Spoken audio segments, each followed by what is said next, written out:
bagaimana kabarnya? Ibu yakin anak-anak Ibu SMA Sisingamangaraja Tanjung Balai tetap semangat dan selalu sehat dalam belajar dari rumah. Kali ini Ibu akan memberikan materi kepada kalian. Silahkan dipahami dan tetap stay di rumah dan selalu melakukan yang namanya protokol kesehatan. Materi terakhir di bab 4 tentang peran Indonesia dalam perdamaian dunia melalui organisasi internasional. Organisasi internasional yang pertama adalah tentang PBB, ASEAN, KAA, dan GNB atau Gerakan Non-Blok. Masih banyak lagi organisasi-organisasi yang ada di dunia, namun kita fokus ke 4 organisasi. Oke, silakan pahami. Organisasi internasional merupakan bentuk kerjasama dari masyarakat dunia yang dijadikan jadi satu organisasi atau satu tujuan untuk menciptakan hubungan yang baik dan melakukan kerjasama baik di bidang ekonomi, pertahanan keamanan, kesehatan, dan lainnya. Oke, ini adalah materi kita terakhir di bab 4, jadi perhatikan bagus-bagus ya nak. Organisasi PBB, bagaimana peran Indonesia terhadap organisasi PBB? Yang pertama, melakukan pengiriman pasukan Garuda 1 pertama kali di Timur Tengah dalam penyelesaian konflik itu pada tahun 1957 di bulan Januari. Dan yang kedua, pada tahun 1960 pasukan Garuda 2 dan 3 ke Kongo mengatasi konflik juga. Dan yang ketiga, peran Indonesia itu pada tahun 1973 pengiriman Garuda ke-4, ke-5, ke-6 dan ke-8 di negara Vietnam. Dan yang terakhir itu menjadi ketua sidang Majelis Umum PBB tahun 1974, yaitu Adam Malik, Menteri Luar Negeri kita pada tahun itu ya nak. Jadi di sini kalian bisa lihat juga gambarnya di sebelah kanan itu adalah logo dari PBB. Jadi peran Indonesia sangat penting dalam organisasi PBB. Kita lihat sampai 8 pasukan Garuda dikirim di negara-negara yang mempunyai konflik. Bisa kalian lihat juga dari keempat ini peran Indonesia juga sangat baik, di mana Indonesia pernah menjadi ketua sidang Majelis Umum PBB. Oke, kita masuk yang kedua, yaitu ASEAN. Peran Indonesia terhadap ASEAN. Peran Indonesia terhadap ASEAN anak-anak itu adalah salah satunya Indonesia salah satu negara yang menggagas lahirnya ASEAN. Jadi Indonesia salah satu negara yang menggagas lahirnya ASEAN anak-anak. Mungkin kalau tidak ada Indonesia, ASEAN tidak akan berdiri ya kan. Sedangkan yang kedua, meluncurkan gagasan untuk menghargai dan melindungi HAM.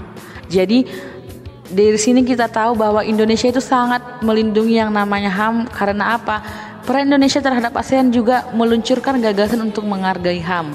Yang ketiga, meluncurkan gagasan pembentuk komunitas ASEAN. Jadi Indonesia juga salah satu memberikan gagasan untuk membentuk komunitas ASEAN ini. Sedikit Ibu berikan materi itu. ASEAN ini adalah nak, kalau kalian buka buku kalian waktu kelas 10 bahkan SMP juga, ASEAN ini adalah negara-negara yang termasuk dalam Asia Tenggara, ya kan? Dan yang keempat, menganjurkan peraturan barang dan jasa. Dan yang terakhir, menganjurkan adanya pementasan kesenian atau budaya-budaya negara yang ada di ASEAN gitu ya.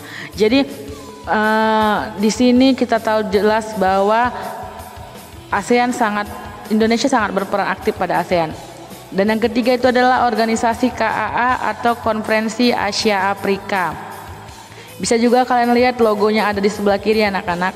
Bagaimana peran Indonesia terhadap KAA? Yang pertama, Indonesia turut berperan untuk memprakarsai dan juga sebagai tempat konferensi pancanegara kedua yang dilangsungkan pada tanggal 26-29 di Bogor. Konferensi ini dulu adalah pendahuluan dari KAA. Berarti tahun pertama dibukanya KAA itu anak itu adalah di Indonesia. Dan yang kedua, Indonesia berperan aktif sebagai tempat penyelenggara KAA tanggal 18-24 Desember 1955 juga. Ketua konferensi KAA itu juga dari Indonesia, yaitu Mr. Ali Sastromijoyo. dan Sekjen Konferensinya Ruslan Abdullangi, Ketua Kebudayaannya Mr. Muhammad Yamin, dan Ketua Komite Ekonominya Profesor Insinyur Roseno. Jadi dari sini kita lihat juga bagaimana peran Indonesia terhadap organisasi KAAH ini. Dan yang terakhir, GNB atau Gerakan Non-Blok. Kalian bisa lihat ada di situ logo juga, logo dari GNB atau Gerakan Non-Blok. Jadi anak-anak, setiap organisasi itu pasti mempunyai yang namanya logo atau tanda pengenalnya gitu. Jadi peran Indonesia terhadap Gerakan Non-Blok ini, yang pertama, Presiden Soekarno merupakan satu dari 5 pimpinan dunia yang merupakan pelopor dari pendiri GNB. Yang kedua, Indonesia sukses menggelar konferensi tingkat tinggi ke-10 Gerakan Non-Blok di Jakarta.